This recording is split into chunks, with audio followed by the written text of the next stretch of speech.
Ritu Ritu mummy ఏం చేస్తావు? పిలవంగానే రావు, 10 సార్లు అరుస్తా ఉండాలా? TV sound. ఆ స్టవ్ వెలిగి. నువ్వేం చేస్తానో వెలిగించుకో. చెప్పింది చెయ్యి. ఎలిగి. ఖాళీగా ఉంటే నేను వెలిగించుకోనా?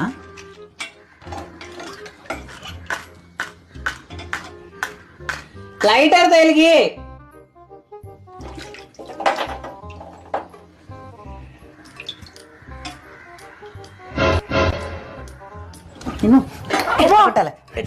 ఎట్లా కొట్టాలి నేను? లైటర్ తొలిగి అంటే అగ్గిపుల్ల లైటర్ పెట్టరా? నా పనులు ఆగిపోతే నీకేనా పని చెప్తే? వెలిగిస్తావా? వెలిగి అమ్మా, వెలిగి. ఒక్క పని రాదు.